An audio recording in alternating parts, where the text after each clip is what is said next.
Hello everyone. Today we will be knowing about a very interesting topic that is called as cardiac failure. So what do you mean by cardiac failure? See, there are certain differences between something that is called as a heart attack and something that is called as a cardiac failure. Cardiac failure means what will happen is that the heart will fail to pump blood effectively. Okay, the heart's main function is to pump the blood first to all the organs, that is systemic circulation, as well as to the lungs, that is pulmonary circulation. But automatically, if there is some damage to the heart, might be it is some damage to the valves of the heart, might be there is some damage to the musculature of the heart. Okay, so different damages can happen, and for that reason the heart might fail in its function of providing oxygenated blood. Mostly that is to the systemic circulation, it provides the oxygenated blood, and to the lungs it provides the deoxygenated blood for oxygenation. Now see, let's talk about what will happen as the effect of acute cardiac failure, which will be a moderate basis. On a moderate basis, if there is some acute cardiac failure, then we will see that the cardiac output will decrease because the ventricular musculature might not be properly working. See, if the heart muscles also does not receive oxygenated blood, that is the coronary circulation is hampered, then also what will happen, the heart will fail in its activity. So cardiac failure or heart failure is a broader term that we define it, that there can be different causes for that. So automatically we will understand that the cardiac output, which is basically 5 liter approximately per minute, that cardiac output's value will decrease, and automatically the venous pressure will increase, that is the blood in the veins will exert more pressure because the heart cannot pump it. Okay, in the SVC and the IVC they will be coming, so there all the smaller veins, venules, okay, all these, and this vena cava also, they might get actually face higher venous pressure in this case. Now talking about the etiology or causes, first we can see the intrinsic pump failure, weakening of the ventricular muscles. Okay, the pump can fail, as I have already told you that there can be problem in the ventricular musculature, the myocardium may get affected. That can happen due to any sort of ischemic heart disease where there is no proper supply of oxygenated blood to the myocardium via the coronary circulation, so that will be hampered, that is called as ischemic heart disease. Then there can be myocarditis, inflammation of the myocardium can happen, that there are several reasons for that. There can be even any sort of bacterial or viral infection also. Then we have cardiomyopathies. Okay, increased workload on the heart can also be if there is excessive hypertension, then automatically what will happen, there are chances of the arteries, arterioles, as well as mostly in the arteries and the arterioles as well as in the capillaries, there are chances of hemorrhage. Okay, so that can happen, and automatically there can be any sort of hemorrhage. And then what will happen, you see there are two categories. One is this volume load. What do you mean by volume load? So when there is hemorrhage, then automatically there will be blood loss. In some injured portions there will be blood loss and accumulation, so automatically there will be change in the volume. So when there is change in the volume, even it can happen due to severe anemia also, that is there is excessive RBC destruction, RBC lysis is happening, hemolysis is occurring, and that's why there is change in the blood volume, or there can be thyroid toxicosis. Okay, so several reasons are there for which the heart might have to pump more. Okay, the contractility of the myocardium, that might get overcharged because constantly it has to work more. So that can also be a result that when a particular organ has to work more, then automatically it has higher chance of getting ruptured, means anything can happen to it, that means the workload of the heart will be hampered automatically. Then there can be any sort of valvular disease, as I have already told you, there can be mitral valve stenosis. Okay, there can be tricuspid valve stenosis, aortic valve stenosis, the semilunar valve stenosis. So valve stenosis is very common. There can be defect also in the interventricular septum, in the interarterial septum, and also one of the reasons for heart failure can also be the congenital heart defects that occurs from the very birth, that is due to the malformation of the heart. Then talking about the impaired filling of the heart chambers, which can happen, you know, that impaired filling means there will be all these problems associated, and as a result, we will find that there can be constrictive pericarditis, the pericardium. That pericardium may actually show problems because these are certain tissues.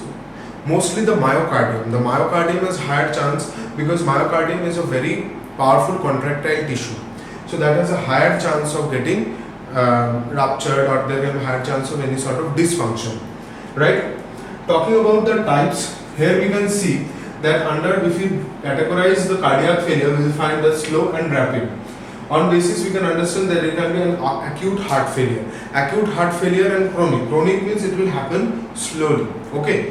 Whereas if I say rapid heart failure, rapid in case of acute, suddenly that is happening.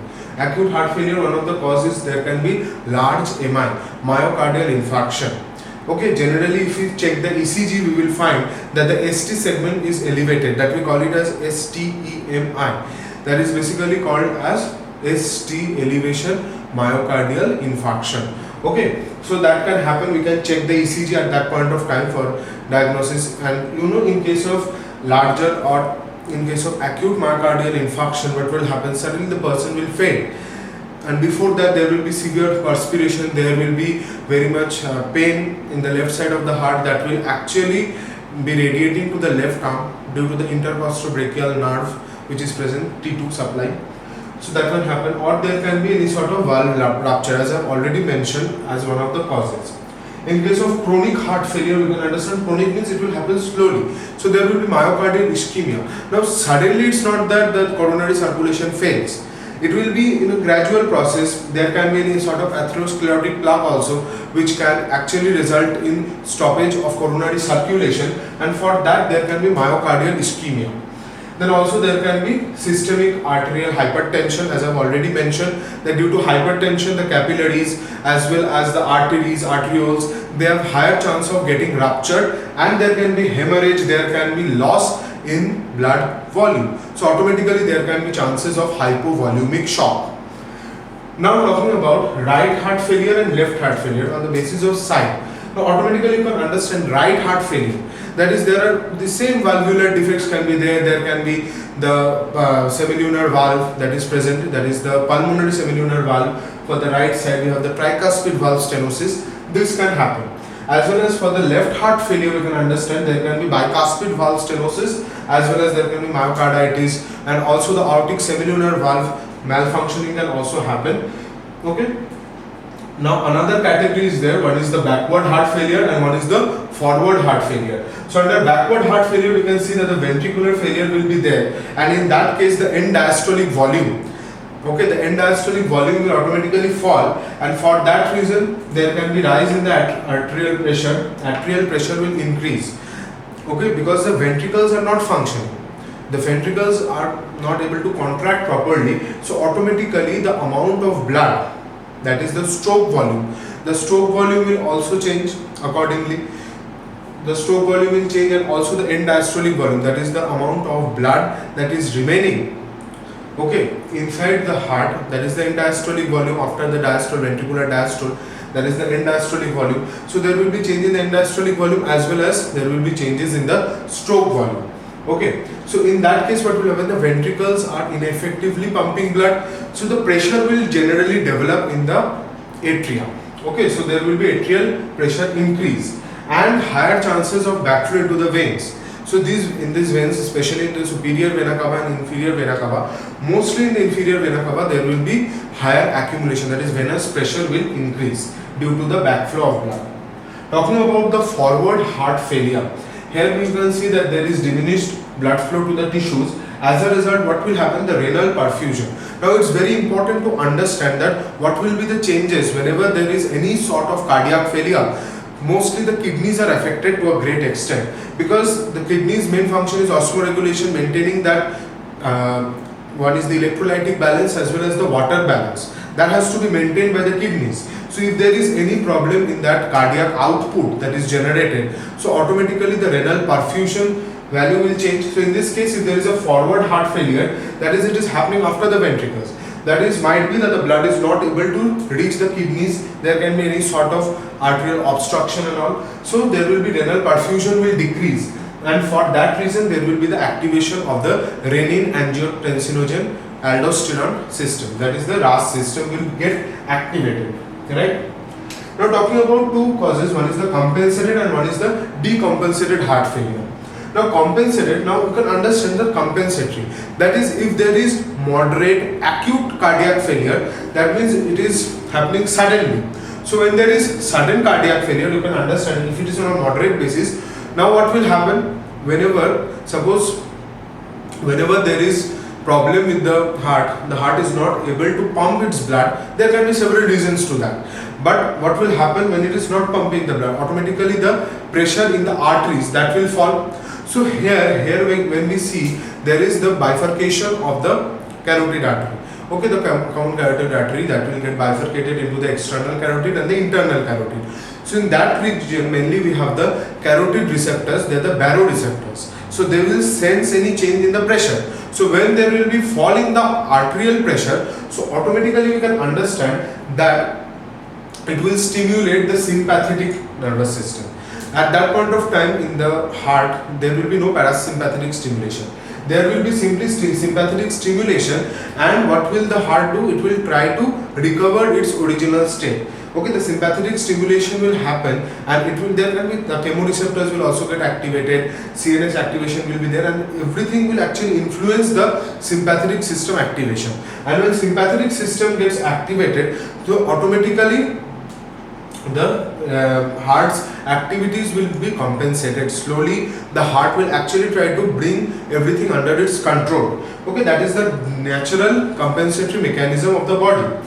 So in that case there will be mild renal fluid retention. That is, at that point of time when there is that acute cardiac failure, which is a moderate basis, so automatically at that point of time the kidneys will also not want any sort of excretion. The kidneys will also retain that volume. Okay, because I have told you that when there is arterial pressure fall, then automatically what will happen? There will be some sort of hypovolemic shock. That is, the volume of blood in the arteries that will decrease. So automatically there is chance of hypovolemic shock. So there will be renal fluid retention. Now talking about the decompensated. Now in this case we can understand when it's decompensated, we can understand automatically that heart failure is quite severe.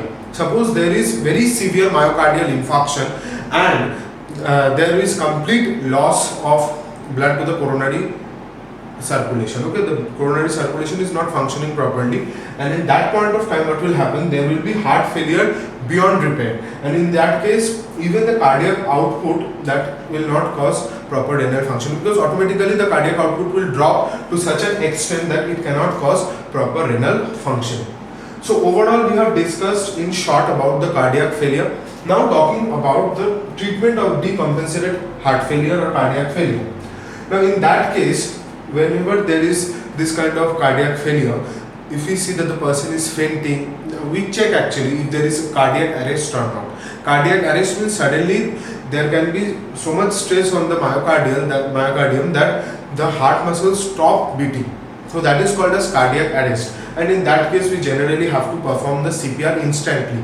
First we check for the vital signs, and after that we have to perform the CPR instantaneously, and then only we have to send that person to the hospital, because cardiac, if it is not treated instantly, then automatically there will be problem of circulation in the brain, the cerebral circulation will stop and the person will die, or there can be severe cases of coma also. So that can happen. So in the treatment of decompensated heart failure, we basically give a drug that is called as digitalis drug, which is in the form of digitoxin, which is a form of cardiac glycoside derived from a plant. Okay, the name of the plant is actually, the genus is digitalis only. So what is the importance of this drug? Now what is the action, pharmacological action that we will see?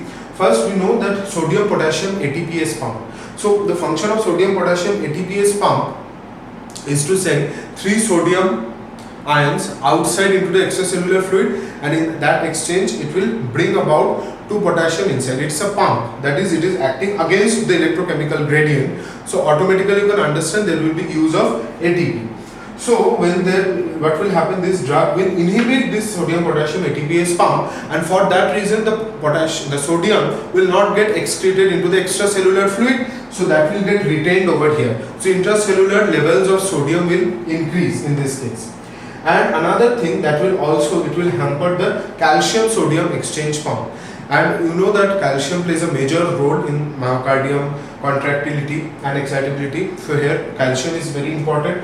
So in this case what will happen, it will also inhibit the calcium sodium pump. So for that reason calcium also can't be sent outside. Okay, calcium also can't be sent outside. So the calcium stored in the sarcoplasmic reticulum, that level will increase, because in this case the calcium can't be sent outside already, because the sodium levels are also increased. Sodium levels in the intracellular fluid, that has also increased, and calcium level will also have to be increased.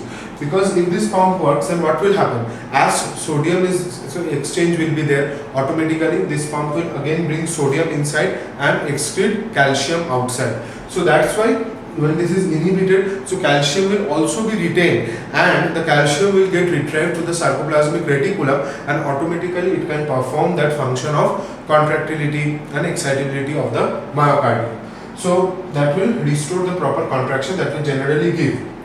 And another is diuretic drug. As I have told you, in this case renal functioning will be hampered, so at that point of time we have to give some diuretic drug also, because we don't want the severe retention of renal fluid, because that is quite dangerous. Okay, so for that reason we have to give certain diuretic drugs, like the thiazide groups of drugs are there. In pharmacology we will learn about several newer drugs also relating to diuretics, but for now we remember that there are the thiazide groups of drugs like the chlorothiazide and the metolazone. Okay, they are basically used. There are other categories of drugs also used as diuretics. Then in case of cardiogenic shock treatment, now what is this cardiogenic shock? Cardiogenic shock, there are actually 4 types of shock that we will come to know.